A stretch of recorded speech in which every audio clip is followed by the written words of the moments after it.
Welcome back, guys. And for those of you that are new here, my name's G. Today, I get to talk about with you the time Apple did indeed give away free cases to its customers. And sure, we've seen it before from other companies, both past and present, who have included a basic style case in the box with their handset. And even in the past, we've seen Apple themselves include accessories in the box that they otherwise sold separately, like wired ear pods and charging bricks. But this free iPhone case situation was something entirely different. I'm talking about the iPhone 4 case program. The original iPhone 4 was released in June of 2010. By July of 2010, Apple would be holding an emergency press event, making a case they already released and sold as a separate product alongside the iPhone 4 free. And they were so adamant about making this Apple case free that even if a customer who had already purchased it for $29 would be eligible for a refund. This is the Apple iPhone 4 bumper case. Okay, and all historic and publicity reasons aside, this was and still remains my favorite Apple case ever made. The two-tone color design of the rubber and plastic design really popped against the white iPhone 4 especially, even though the white iPhone 4 actually wasn't even available at the time because of production issues. The bumper replicated the metal button design of the actual phone itself, and it felt as intentionally made for the iPhone 4 as you'd come to expect an Apple case specifically made for its own phone to be. Bumper came in black, white, pink, blue, green, and orange. Don't ask me to pick my favorite, but it's blue. All coming in at $29. It offered great protection for this first time ever glass front and back designed iPhone, covering the sides from impact and offering a lip on both the front and back, leaving that still to this day gorgeous design on display to see. Now let's get back to the free part.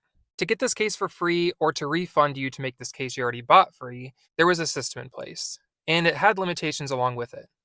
Apple's iPhone 4 case program was launched in the form of an app that was downloadable for free in the App Store. Now, you had to currently own an iPhone 4, and only one was allowed per device. Okay, that's all fair, though the program was only going to last until September 30th of 2010. That's somewhat disappointing considering the reason why they were giving out these cases for free in the first place was to improve a reported and well-acknowledged antenna design that caused the phone to drop signal whenever held, covering certain parts of the phone at the same time. Obviously, this was not desirable and interfered with the usability of this brand new iPhone. So, if Apple was planning to continue to sell a phone after September 30th with a known issue, which they did, I personally think the free case program should have been announced as an indefinite program. Alongside the case program announcement, Apple announced an extended 30-day window for the iPhone 4. That part remaining fair. They were trying to offer a solution or just a straight up return, and I honestly respect that. The iPhone 4 case program allowed the early iPhone 4 customers to get a free iPhone 4 bumper in black only, or a few select third party cases that were selected by Apple within the case program app. At the time, the bumpers were taking anywhere from 3 to 5 weeks to ship because of the demand. As far as getting a refund, Apple issued refunds automatically if you had already purchased your bumper from the Apple online store. And if you bought it elsewhere, I assume your refund could have been processed through the Case Program app at the time, but I'm not entirely sure. From my research, this entire situation of the iPhone 4 antenna issue known as Antenna Gate would lead to a class action lawsuit.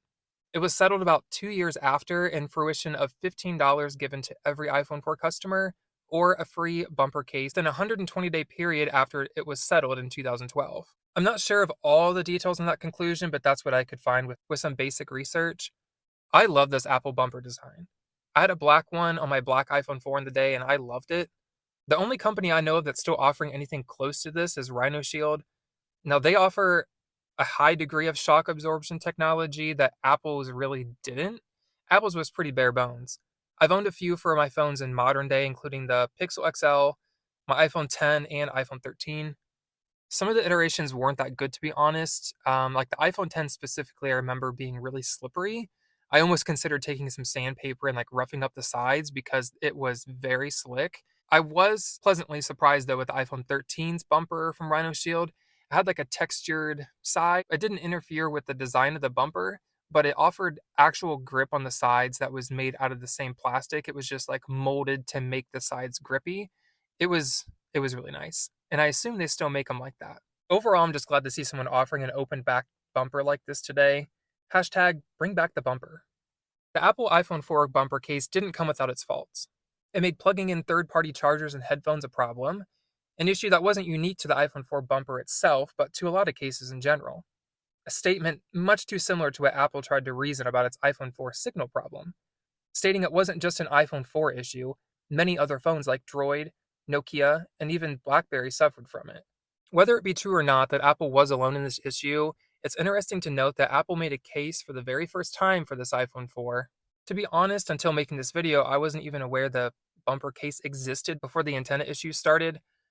It was my assumption the iPhone 4 bumper was created as a direct response trying to cover the antenna problem.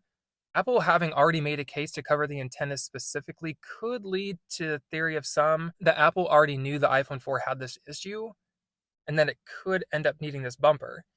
Too late into the process to fix, maybe making a case that was already ready to go as they stood back to see if the signal issue would in fact become the problem it was their solution.